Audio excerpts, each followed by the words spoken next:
Assalamualaikum warahmatullahi wabarakatuh. Selamat pagi anak-anakku semua.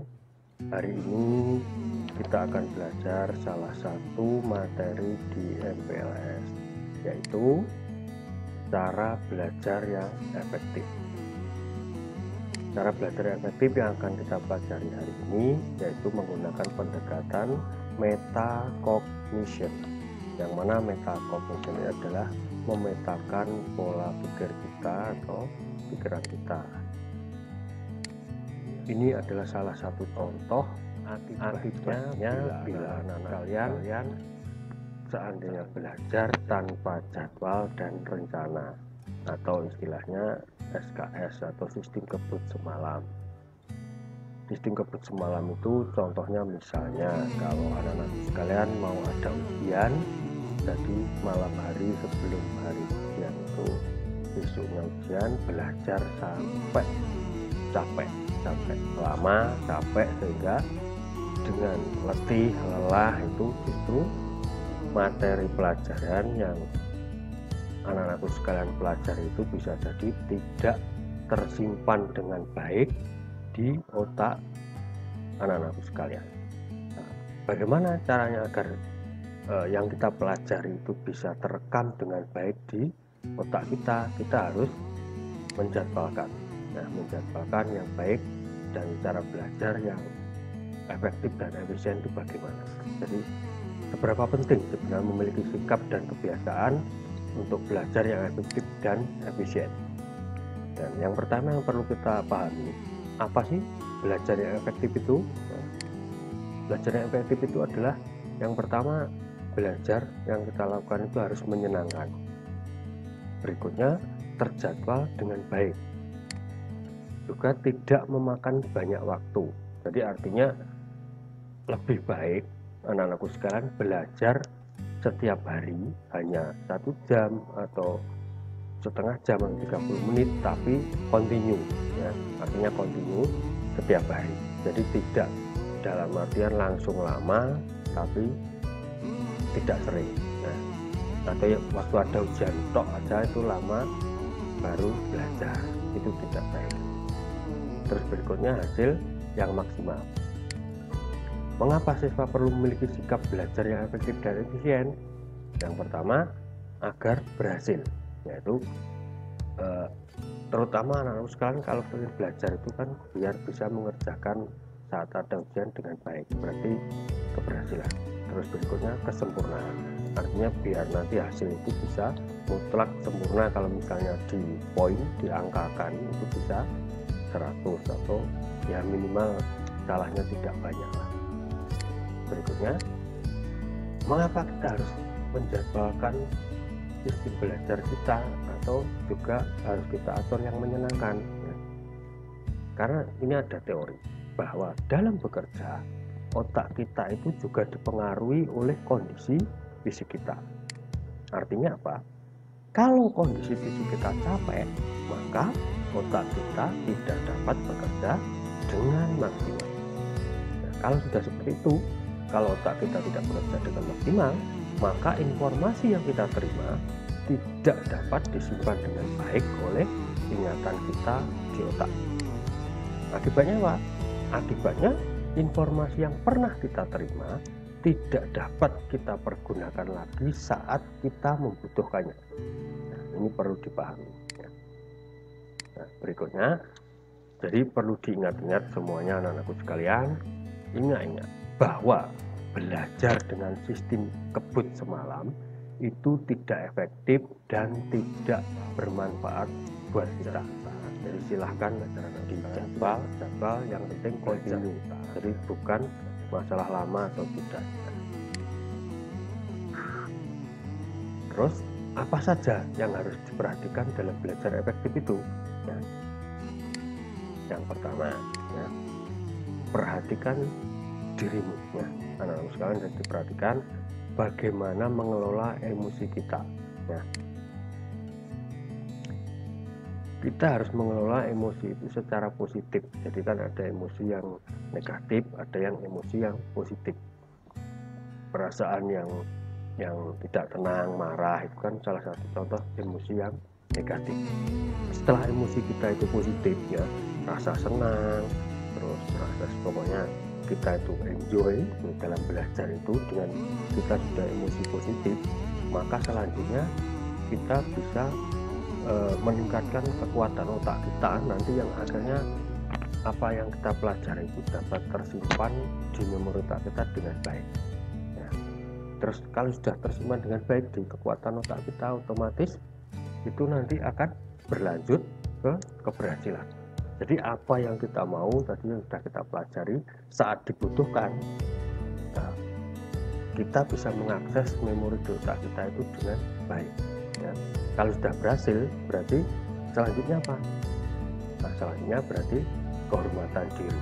Artinya kalau saat ada ujian misalnya, atau ulangan harian, atau mengerjakan tugas di kelas, dengan anak-anakku sekalian bisa menjadwal atau bisa mengatur emosi positif dan di kekuatan otak kita, nanti kan berhasil. Ada kehormatan diri, artinya saat diumumkan oleh guru nilainya yang bagus siapa, itu kan ada rasa bangga karena nilai kita mungkin yang terbaik, meskipun tidak di terbaik pertama, misalnya terbaik kedua, ketiga, itu kan ada rasa bangga. Nah, seperti itu. Berikutnya, perhatikan dirimu yang berikutnya ini apa. Jadi ini yang penting juga ya. Jadi ciptakan minat dalam dirimu dengan bertanya ya. Dengan bertanya apa? Nah, apa manfaat bagi diri anak-anakku sekalian. Jadi mulai sekarang difilter sendiri, apa-apa yang dilakukan itu ada manfaatnya enggak buat anak-anakku sekalian ya. Nah, untuk selanjutnya kita belajar itu nanti ada beberapa kelompok. Nah, nanti silahkan anak-anakku sekalian bisa menganalisa dirinya sendiri. Nanti saya itu termasuk yang mana ya. Perhatikan diri anak-anakku sekalian. Jadi nanti perhatikan, yang tahu ini adalah diri anak-anakku sekalian. Jadi bukan bapak ibu guru, bukan orang tua anak-anakku sekalian, temannya ya, tapi diri kalian sendiri ya. Ini mulai bertanya sekarang di diri anak-anakku sekalian sendiri. Apakah suka mencoret-coret ketika bicara di telepon ya? Apakah suka berbicara dengan cepat ya? Apakah lebih suka melihat peta daripada mendengar penjelasan? Kalau anak-anakku sekalian ini termasuk golongan yang seperti ini, maka anak-anakku sekalian ini merupakan yang suka secara visual. Visual itu artinya yang bisa dilihat secara kasat mata. Terus berikutnya ini adalah tipikal yang kedua ya. Yang tipikal kedua ini kalau pertanyaan-pertanyaan ini terjawab dengan diri anak-anak sekalian, berarti anak-anak sekalian merupakan tipikal yang kedua ini. Apakah kamu suka berbicara sendiri? Apakah kamu menyukai ceramah atau seminar daripada membaca buku? Apakah kamu lebih suka berbicara daripada menulis? Nah, maka anak-anakku sekalian ini termasuk golongan atau tipe yang suka auditorial. Jadi audio, ya, audio ini suara. Ya. Terus berikutnya tipikal yang ketiga. Ya, yang ketiga ini silahkan bertanya lagi pada diri anak-anakku sekalian sendiri. Apakah suka berpikir lebih baik ketika bergerak atau berjalan? Artinya bergerak berjalan ini tidak diam, tidak suka diam. Apakah kamu banyak menggerakkan anggota tubuh ketika bicara? Apakah kamu merasa sulit untuk duduk diam? Jadi tipikalnya memang yang tidak bisa diam. Kalau anak-anakku sekalian termasuk yang seperti itu, berarti anak-anakku termasuk tipikal yang kinestetik, jadi suka gerak ya. Terus berikutnya ya, bagaimanakah kemampuan belajarmu? Ini juga silahkan mulai bertanya pada diri anak-anak sekalian sendiri ya. Berapa lama waktu yang kamu butuhkan ya untuk belajar ya. Terus berikutnya perhatikan lingkungan juga ya. Ini akan mempengaruhi hasil dari belajar anak-anakku sekalian. Yang pertama, pilihlah tempat yang menurut anak-anakku sekalian nyaman. Artinya tidak bisa serta-merta kita sudah niat belajar tapi suasananya tidak mendukung. Artinya di tempat gaduh misalnya belajar, tetangganya misalnya ada yang tidak punya hajat, yaitu mungkin akhirnya mempengaruhi juga hasil belajar anak-anak sekalian. Ada yang tipikal ini ya, yang kedua ini gunakan musik. Ada yang kalau tidak mendengarkan musik katanya tidak bisa belajar. Ada yang justru dengan musik tidak bisa belajar. Jadi mungkin ini beda-beda tiap anak ya. Ini yang tanpa musik ya. Ini ada dua, nanti ada dua. Yang tanpa musik ini denyut nadi dan tekanan darah meningkat, gelombang otaknya cepat, otot-ototnya menegang. Jadi kalau tanpa musik karena belajar mungkin menyerapkan di otaknya, jadi ada butuh kerja keras. Ada tipikal yang seperti ini seandainya dia tanpa musik. Kalau tanpa musik, yang golongan ini tipikal ini tidak bisa konsen justru ya, kebalikannya yang sekarang dengan musik ya. Kalau dengan musik ini denyut nadi dan tekanan darahnya menurun kalau sambil mendengar musik ya. Gelombang otaknya melambat, otot-ototnya rileks ya, sehingga bisa konsen ya. Nah ini silahkan nanti anak-anak sekalian yang tadi seperti di pertama, yang penting bahwa silahkan belajar modelnya bagaimana yang dikondisikan yang nyaman, yang penting apa yang dipelajari itu bisa terserap dengan baik dan tersimpan dengan baik di memori otak anak-anak sekalian. Berikutnya teknik apa yang kita butuhkan ya, yang kita gunakan yaitu apakah mencatat bebas, terus peta pikiran ya. Yang mencatat bebas ini bisa biasanya kan ada ya yang dipelajari apa dan poin-poinnya apa seperti itu boleh ya, tapi itu yang tidak kita bahas hari ini. Yang kita bahas kali ini adalah peta pikiran. Jadi kita memetakan pikiran kita agar mempelajari sesuatu itu lebih cepat, lebih efektif ya, dan bisa efisien ya. Teknik pemanfaatan keseluruhan otak untuk membentuk pesan, ini untuk peta pikiran ya. Otak kita sering mengingat informasi dalam bentuk gambar, bentuk-bentuk dan suara ya. So teknik pemikiran ini sangat efektif. Jadi artinya nanti kita memetakan apa yang mau kita pelajari, jadi sehingga tidak tanpa arah ya. Kalau sudah dipetakan seperti anak-anakku sekalian, kalau misalnya mencari sesuatu alamat, kalau belum tahu petanya, belum tahu ancar-ancarnya, katakanlah bahasa Jawanya begitu, itu kan lebih lama mencarinya. Tapi kalau sudah ada petanya, sudah jelas, sehingga lebih cepat ya. Nah ini adalah contoh peta pikiran ya. Peta belajar sukses untuk pra belajar. Apa saja yang perlu dilakukan ya. Di sini ada motivasi, gaya belajar, tanam otak ya. Seperti tadi yang jelaskan di depan. Jadi gaya belajar ini nanti ada 3 kelompok, ini ada visual, ada auditorial dan kinestesia. Tadi sudah jelaskan ya. Terus teknik memori pasca belajarnya seperti ini. Terus proses belajarnya ini dipengaruhi oleh lingkungan, peta pikiran dan jeda atau break. Nah, terus teknik mencatat bebas ini, dan yang terpenting itu juga di akhir ini ada doa. Jadi tetap ada berdoa. Apalagi yang diperlukan ya, lakukan senam otak sebelum dan sudah belajar ya. Cari sumber belajar lain, baca buku-buku lain yang menunjang, majalah, koran, atau pergi ke perpustakaan. Pengaturan jadwal belajar yang efektif, pedomannya apa? Perhatikan waktumu. Nah, bagaimana kamu menghabiskan waktumu? Kapan kamu habiskan waktumu dengan belajar? Kapan kamu dapat belajar dengan baik? Ya, ini yang harus diperhatikan. Jadi seandainya anak sekalian nanti sudah membuat jadwal belajarnya hari ini tuh jam sekian sampai sekian, ya harus diikuti, ditaati ya. Rencanakan jadwal belajar yang efektif. Bagaimana? Beri waktu yang cukup untuk tidur, makan, dan kegiatan hiburan. Jadi artinya di sini bukan melulu anak-anakku sekalian ini belajar toh, enggak. Jadi silahkan tetap ada hiburan ya, karena kalau malah belajar terus nanti malah jenuh. prioritaskan tugas-tugas. Jadi mulai sekarang silakan anak sekalian itu ada skala prioritas, mana yang perlu dikerjakan dulu, mana yang tidak penting. Jadi yang penting dan deadline-nya mendekati deadline harus dikerjakan dahulu ya.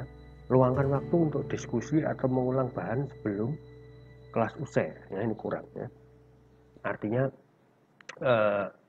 anak-anak sekalian bisa meluangkan waktu diskusi sama teman atau mungkin sama siapa yang lebih ngerti ya. Nah, sebelum kelas berakhir, artinya ya diskusi lah sama yang lebih tahu. Kalau misalnya anak-anak sekalian saat tadi di kelas atau di sekolah ada yang dijelaskan guru itu tidak paham, jadi selekasnya itu diselesaikan. Atur waktu untuk mengulang langsung bahan pelajaran setelah kelas berakhir maksudnya. Ingatlah bahwa kemungkinan terbesar untuk lupa itu terjadi dalam waktu 24 jam yang tanpa review. Tanpa review berarti tanpa direview diulang, flashback ya. Jadi pokoknya setelah tadi sudah ya sudah gitu. Terus berikutnya rencana jadwal belajar yang itu apa? Jadwalkan waktu 15 menit saja untuk setiap sesi belajar. Itu lebih efektif. Jadi artinya cukup 50 menit saja tapi continue setiap hari daripada belajar bermenit-menit tapi langsung dalam satu hari. Terus berikutnya pilih tempat yang nyaman, ini juga pengaruh juga. Nah, yang nyaman menurut anak-anak sekolahan belum tentu nyaman di orang lain. Jadi silahkan ini dipaskan sendiri sama masing-masing kalian ya. Rencanakan juga deadline. Jadi karena setiap yang kita lakukan kalau kita tidak punya ending, tidak punya finish ya, itu nanti akan ditunda-tunda. Oh, ini dikerjakan nanti ya, nanti dan seterusnya. Jadi buat sendiri deadline-nya. Saya misalnya nanti tanggal sekian itu harus sampai ini. Nah, itu harus ada deadline sehingga ada tagihan. Sehingga anak-anak sekalian nanti oh ini sudah mendekati deadline berarti harus selesai. Berikutnya, jadwalkan waktu belajarmu sebanyak mungkin pada pagi, siang, dan sore hari atau sore ya. Jadi artinya pagi sekian menit, siang sekian menit, sore sekian menit itu akan lebih efektif daripada langsung belajar di satu waktu tapi lama. Jadwalkan review bahan pelajaran secara mingguan. Review ini artinya mengulang ya, diulang-ulang biar nanti saat ujian akhir tidak langsung borongan belajarnya. Mungkin kalau mau ujian misalnya materinya ada 4 bab. Nah, kalau sudah dicicil kan berarti tinggal yang belum aja. Jadi tidak langsung 4 bab ini dipelajari langsung dalam satu malam. Nah, hati-hati jangan sampai diperbudak oleh jadwalmu sendiri ya. Membuat rencana belajar yang efektif. Jadi silahkan dibaca pertanyaan berikut ini sebelum anak-anak sekalian merencanakan belajar yang efektif. Apakah kamu suka membaca, bercerita, atau menghafal? Kalian suka yang mana ya? Kamu lebih suka belajar kelompok atau belajar mandiri? Nah, ini artinya karena ada anak-anak tertentu itu yang tidak bisa belajar secara kelompok ya. Jadi dia tidak bisa belajar di banyak orang, jadi yang maunya sendiri. Ada yang sebaliknya. Nah, ini silahkan diraba sendiri di anak-anak sekalian termasuk yang mana. Apakah kamu tahu teknik mencatat yang baik ya? Kamu butuh banyak atau sedikit waktu untuk belajar ya? Karena ada beberapa anak-anak sekalian ini yang katakanlah baru diajari sebentar itu tidak bisa, ada yang diajari lebih lama, butuh waktu lama untuk lebih ngerti ya, gitu. Apakah kamu membaca sumber lain selain buku pelajaran? Kalau suka ya berarti memang tipikal yang suka membaca ya. Apakah kebiasaan belajarmu dapat membantumu sukses? Terus ini pertanyaan berikutnya, apakah yang akan kamu lakukan sekarang pada saat belajar? Apakah kamu berhenti untuk meringkas? Apakah kamu bertanya jika tidak mengerti? Ini yang jarang terjadi ya. Di anak sekalian kan jarang, kalau nggak ngerti ya diem aja, nggak mau bertanya. Apakah kamu melakukan evaluasi? Apakah kamu perlu mendiskusikan dengan teman-teman? Apakah kamu harus mempercepat atau memperlambat? Apakah kamu mengandalkan satu sumber saja ya? Jadi dari gurunya situ tidak mau nambah sumber yang lain ya, meskipun kadang gurunya silap, misalnya materi yang diberikan itu secara tidak sadar, misalnya gurunya salah memberikan informasi. Nah, apakah kamu perlu mencari sumber lain? Apakah kerjaan kamu benar? Apakah kamu bisa mengerjakan lebih baik? Apakah kamu disiplin dengan diri sendiri? Ya. Nah, anak-anak sekalian, demikian tadi adalah ulasan panjang lebar bagaimana cara belajar yang efektif. Semoga anak-anak sekalian dapat mempraktekannya dengan baik. Ya. Saya akhiri. Wassalamualaikum warahmatullahi wabarakatuh.